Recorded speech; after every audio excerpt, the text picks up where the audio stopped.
10 बातें कभी किसी को न बताएं वरना पछताएंगे। 1. आयु को रखें गोपनीय। हालांकि कुछ लोग आपकी आयु जानते हैं और कुछ जानना चाहते हैं, लेकिन यदि कोई आपसे बिना किसी कारण की आयु पूछता है तो उसे कतई न बताएं। 2. आपका धन। लोग जानना चाहते हैं कि आप कितना कमाते हैं। यदि आप सीधे सीधे नहीं बताएंगे तो ये लोग दूसरे तरीके से पूछताछ करके अनुमान लगा लेंगे। हालांकि आप अपने धन को जितना हो सके गोपनीय रखेंगे तो आपके लिए ही अच्छा होगा। धन को अपने परिचित या रिश्तेदारों से गोपनीय ही रखने की सलाह दी जाती रही है, लेकिन ध्यान रखें, अपनी पत्नी से गोपनीय रखेंगे और यदि उसे शक हो गया तो आपके लिए वह धन दुखदायी साबित होगा। इसीलिए आप इस बारे में अच्छे से सोच विचार कर लें। 3. घर का रहस्य। बहुत से ऐसे लोग हैं जो अपने घर में हर किसी की एंट्री कर देते हैं और घर के कोने कोने से सभी को अवगत करा देते हैं। जो लोग आपके विश्वास पात्र हैं उन्हें ज़रूर इसकी छूट दी जा सकती है, लेकिन हमने देखा है कि बहुत से ऐसे लोग भी आपके घर में घुसकर उसे देखना चाहेंगे जिनके आपका कोई खास संबंध नहीं है। पुराने समय में लोग संयुक्त परिवार में रहते थे और उनके घर भी बड़े होते थे। ऐसे में यह धारणा प्रचलित हुई कि किसी को अपने घर का रहस्य नहीं बताना चाहिए। सभी के कमरे अलग अलग होते हैं और सभी का अपना व्यक्तिगत जीवन होता है। 4. परिवार की बातें। बहुत से ऐसे लोग भी हैं जो अपने परिवार की सारी बातें अपने मित्र, रिश्तेदार या किसी परिचित से शेयर करते रहते हैं। ऐसे लोग बाद में पछताते हैं। इससे घर के सदस्यों में आपसी मनमुटाव और अविश्वास की भावना बढ़ती है। घर की बातें घर में ही रखने से जीवन सुखमय बनता है।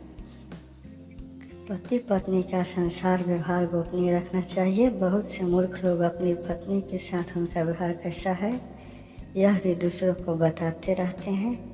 आप अपने परिवार की बातें हमेशा गुप्त रखें, अन्यथा सुनने वाले तो मज़े लेकर हट जाएंगे लेकिन आप पछताएंगे।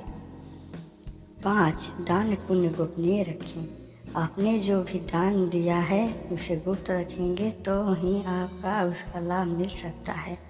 गोपनीय दान देवताओं की नज़र में रहता है और जिस दान का बयान किया जाता है उसका फल निष्फल हो जाता है। मंदिर में दान दें, किसी गरीब को भोजन कराएं या किसी भी प्रकार का पुण्य कार्य करें, उसका अपने मुंह से बयान न करें। यदि आपने इसे किसी के समक्ष जाहिर कर दिया तो समझो वह खारिज हो जाएगा। 6. गुरु मंत्र, साधना और तप। यदि आपने किसी योग्य गुरु से दीक्षा ली है तो उसके द्वारा दिया गया गुरु मंत्र गोपनीय रखें। हालांकि गुरु मंत्र कई प्रकार के होते हैं, जैसे किसी ने आपसे कुछ ज्ञान दिया या कुछ हुनर सिखाया वह भी गुरु मंत्र है।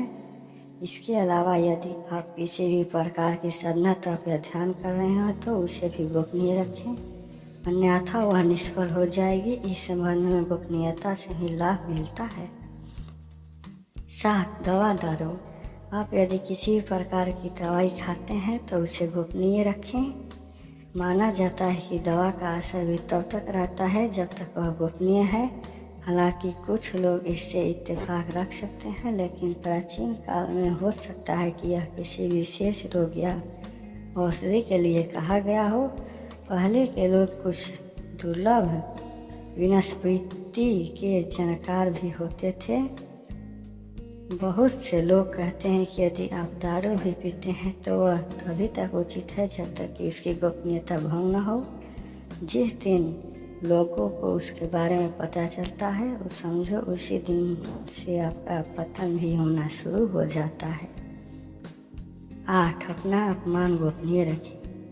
यदि सार्वजनिक रूप से आपका अपमान किया जा रहा है तो उसका जमकर प्रतिकार करें। फिर भी व्यक्ति को बहुत से मामलों में कभी कभी मजबूरीवश अपमान झेलना पड़ता है।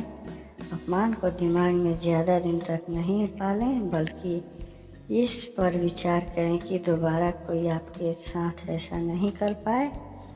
यदि आप याद रखें अपने अपमान को प्रचारित करेंगे तो फिर कोई लोग आपका अपमान करेंगे, क्योंकि लोगों को आपके साथ सभी सहानुभूति नहीं रहती। जो लोग किसी सहानुभूति अर्जित करना चाहते हैं वही अपने अपमान के बारे में किसी से चर्चा करते हैं। 9, अपनी अयोग्यता का या कमजोरी को रखे गोपनीय। हालांकि बहुत सी जगह या मामले में इसे गोपनीयता रखना घातक भी सिद्ध हो सकता है, लेकिन बहुत से मामलों में इसे उजागर करने से आप लोग कमज़ोर समझकर आपके साथ गलत व्यवहार करने लगेंगे या आपको मानसिक रूप से दबाने लगेंगे। इसलिए इस बारे में आप अच्छे से विचार कर लें कि कब, कहाँ, कौन सी कमजोरी गोपनीय रखना है। कमजोरी और अयोग्यता में फ़र्क करना भी सीखें।